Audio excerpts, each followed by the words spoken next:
jam.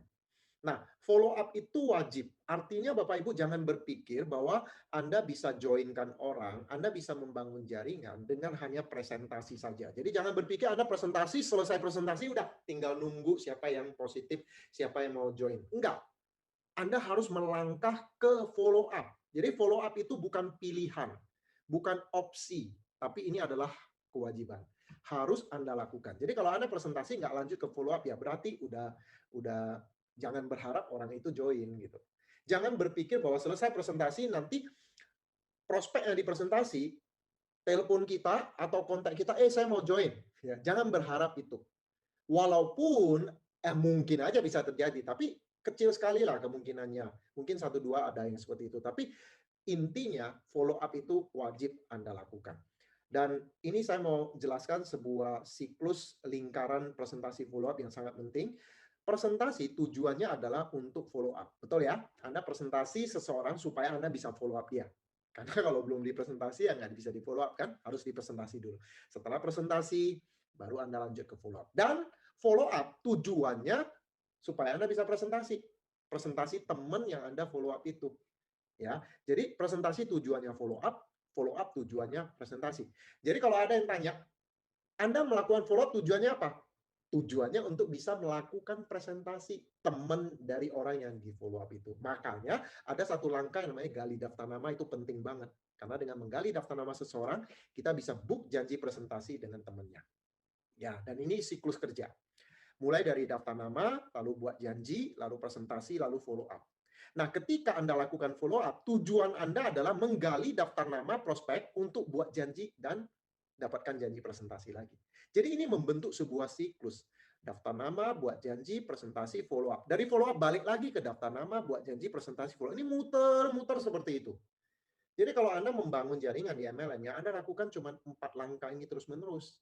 Ya, Anda lakukan secara konsisten, tidak terputus.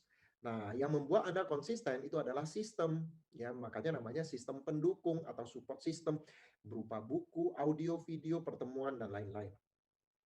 Jadi buku yang Anda baca, audio, video, pertemuan tujuannya supaya Anda konsisten melakukan ini. Muter-muter terus. Ya. Nah, lakukan follow up maksimal 3 hari setelah presentasi. Jadi jangan lewat dari 3 hari. Karena makin lama Anda lakukan follow up setelah Anda presentasi, makin kecil kemungkinan orang itu join. Kenapa? Karena ada kata peribahasa tempala besi ketika masih panas. Karena kalau besi masih panas bisa dibentuk, tapi kalau dia udah dingin udah nggak bisa dibentuk. Nah, prospek pun begitu. Ketika lagi panas, kita bisa pengaruhi dia, kita bisa dorong orang itu untuk join, untuk jalan. Tapi kalau dia udah lama nggak di follow up, dia udah lupa, ya, udah dingin kembali. Tadi dia mungkin semangat karena ingat impiannya, setelah lama kita nggak follow up, dia udah dingin lagi. Kalau udah dingin udah agak susah, ya. Maka lakukan follow up secepatnya, maksimal 3 hari setelah presentasi. Dan follow up pasangannya juga. Ini berulang-ulang kita katakan kenapa? Karena kalau misalnya Anda presentasi istrinya positif, pulang ke rumah, suaminya mungkin nggak paham, punya pertanyaan, istrinya nggak bisa jawab. Akhirnya suaminya masih negatif. Itu sering terjadi kan, pasangannya masih belum mendukung. Nah, oleh sebab itu Anda harus follow up pasangannya. Kalau saya dapetin istrinya tertarik, mau join, tapi suaminya negatif, saya menawarkan diri untuk ketemu dengan suaminya. Ataupun sebaliknya. Jadi pokoknya Anda tawarkan untuk, kenalkan saya dengan pasangan dok, supaya saya bisa menjawab pertanyaan pasangan. Ya, supaya dua-duanya positif, Bapak Ibu. Karena kalau salah satu negatif memang agak berat, ya beban di keluarga jadi berat ya.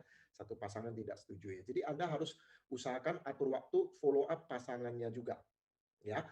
Kemudian ini adalah langkah-langkah follow up. Banyak orang bingung ya, presentasi sih lebih gampang ya, tapi kalau follow up nih apa yang saya lakukan di follow up ya? Selesai presentasi saya mesti gimana ya? Nah, follow up itu langkah-langkahnya adalah langkah satu tanya jawab, langkah kedua gali impian, langkah ketiga dapat janji presentasi. Nah, tujuan untuk mendapatkan janji presentasi Anda harus gali dengan daftar nama mereka ya, gali daftar nama mereka. Nah, setelah itu langkah keempat adalah promosi. Ya. Nah, ini adalah langkah-langkah follow up dan tujuan follow up itu adalah presentasi. Jadi yang paling penting ini langkah ketiga ini ya, gali daftar nama. Cuman untuk menggali daftar nama seseorang akan lebih bagus kalau kita gali impiannya dulu ya dan lewati proses tanya jawab. Kalau tanya jawab nggak ada pertanyaan, nggak ada pernyataan, ya lewat aja ke gali impian, langsung ke gali daftar nama. Nah, kadang-kadang dari tanya jawab, ya, ada kendala apa-apa, kita lihat waktu udah terbatas, kita bisa langsung masuk juga ke gali daftar nama. Nah, ini semua saya akan jelaskan melalui sesi follow up yang lengkap ini ya. Jadi, kalau udah tanya jawab, ada pernyataan, ada hal-hal negatif, ada kendala.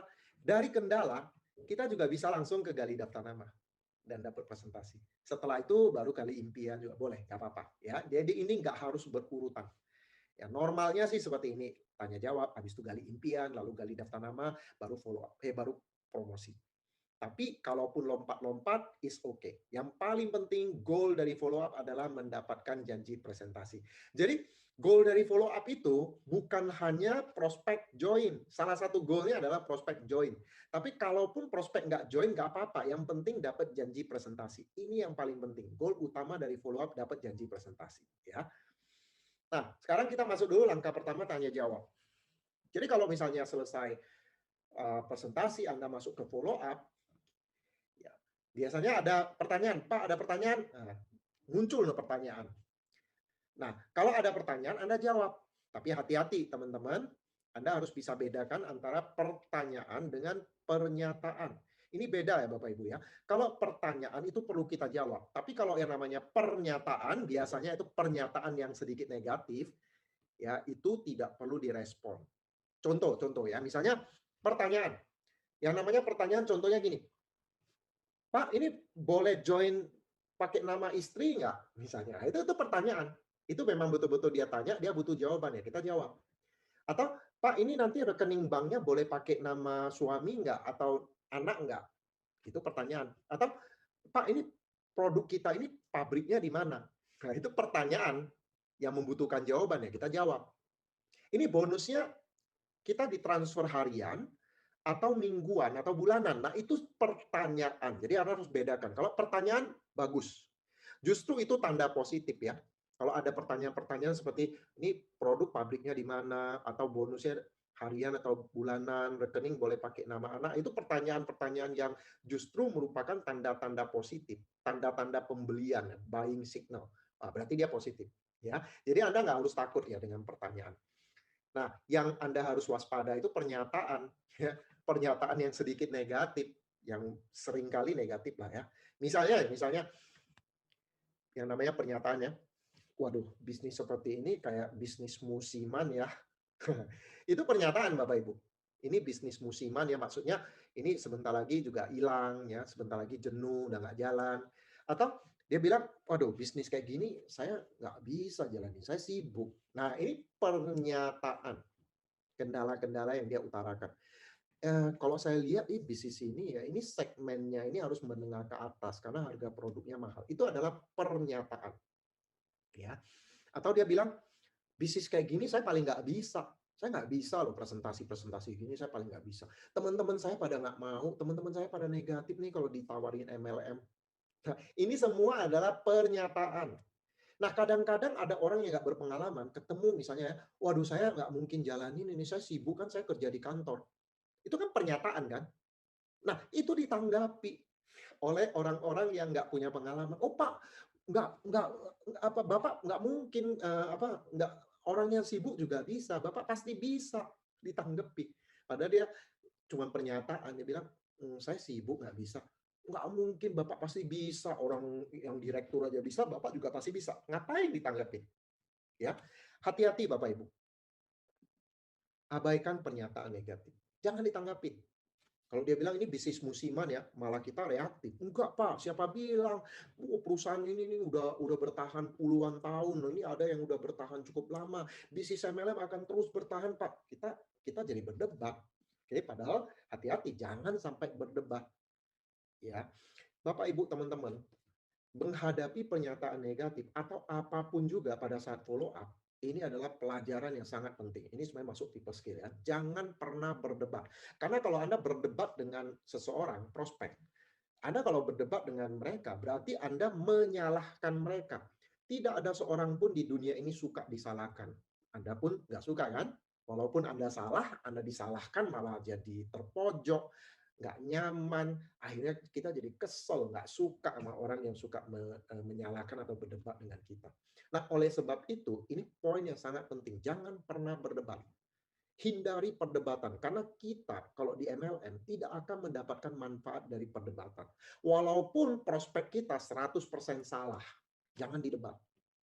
Jangan, nggak perlu. Anda debat, Anda menang perdebatan, Anda kalah dalam bisnis. Karena kalau Anda menjatuhkan orang dengan menang berdebat, dia kalah, nggak bisa jawab apa-apa, dia dipermalukan, dia kesal. Kalaupun dia positif dengan bisnis ini, dia nggak akan join dengan Anda. Menang berdebat, kalah berbisnis. Nah, oleh sebab itu, jangan pernah berdebat. Kita jalankan MLM itu mau cari teman. Kalau Anda berdebat, Anda cari musuh. Ya, jadi jangan pernah berdebat. Satu-satunya cara untuk mendapatkan manfaat dari perdebatan adalah menghindarinya. Jangan berdebat. Kita bukan pembela kebenaran di pengadilan. Kalaupun prospek mengatakan hal yang salah, kita nggak perlu permalukan dia. Cari kesepakatan, cari persetujuan. Setujui aja. Oh gitu ya Pak ya. Oh gitu. Nggak usah didebat. Jadi orang yang bodoh aja. Ya, karena kalaupun Anda menang berdebat, Anda akan kalah. Sekali lagi ya, saya akan berulang-ulang ngomong ini karena banyak sekali para pemula di bisnis MLM ya melakukan hal yang nggak perlu. Anda habis energi. Ya, saya itu kalau follow up Bapak Ibu belajar untuk mengendalikan diri. Kadang-kadang di depan kita itu dia udah ngomong hal-hal yang aduh gatal banget pengen debat. Tapi saya pikir kalau saya debat, kalau saya bawa prospek ya, saya bawa downline, kalau saya berdebat, saya kasih contoh. Nanti dia akan berdebat juga. Kalau saya nggak berdebat, nanti dia pikir itu benar. Nggak apa-apa, nggak masalah. Nanti pulang saya bisa jelasin ke downline, malah kasih pelajaran ke dia. Lain kali jangan berdebat. Nggak apa-apa. Jadi jangan pernah berdebat. Anda nggak akan menang dari perdebatan. Oleh sebab itu, kalau ada pernyataan negatif, abaikan aja. Abaikan aja. Ya. Kalau Anda merasa perlu menjawab, misalnya orang itu bilang, tapi, menurut saya orang-orang sibuk nggak bisa ya, Pak, ya, jalanin bisnis ini. Kalau misalnya Anda mau hadapi, itu ada satu jurus yang namanya feel, fail, found. Feel itu Anda merasakan, tapi saat ini ya, present tense. Fail, pernah merasakan, past tense, ya. Dan found, Anda menemukan. Ya, caranya gini ya, Anda pernah merasakan, Anda merasakan, Anda mengerti apa yang dia rasakan, lalu Anda juga pernah merasakan dulu, ya, pernah mengalaminya, lalu kemudian Anda menemukan. Ini adalah cara mengatasi kendala yang menunjukkan empati. Jadi Anda menempatkan diri Anda di posisi orang tersebut. Contoh misalnya orang itu bilang, Pak Suprato kayaknya orang sibuk nggak mungkin ya jalanin bisnis MLM-nya. Lalu Anda mau jawab nih, ya Anda mau jawab. Ya, caranya adalah pakai feel, fail, found. Anda feel. Ya saya mengerti apa yang kamu rasakan. Gitu ya, feel ya. Lalu saya dulu juga merasa kalau orang sibuk nggak bisa jalanin bisnis ini. Ini fair. Saya dulu juga pernah seperti kamu ya, merasa bahwa orang sibuk nggak mungkin. Sampai kemudian di sebuah pertemuan, saya lihat ada seorang direktur BUMN yang tentu saja sibuk, ternyata bisa loh dia sukses. Dari situ saya cari tahu, oh ternyata bisa orang orang sibuk sukses juga di bisnis ini. Jadi ini cara cara menjawab kendala yang menunjukkan empati.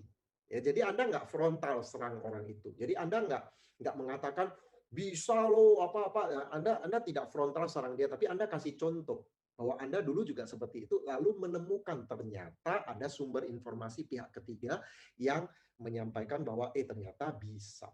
Ya, jadi Anda memberi jawaban secara empati dari sumber ketiga ya. Jadi Anda bilang Anda di pertemuan lihat ada ternyata direktur yang sibuk juga bisa. Jadi Anda menggunakan informasi dari pihak ketiga.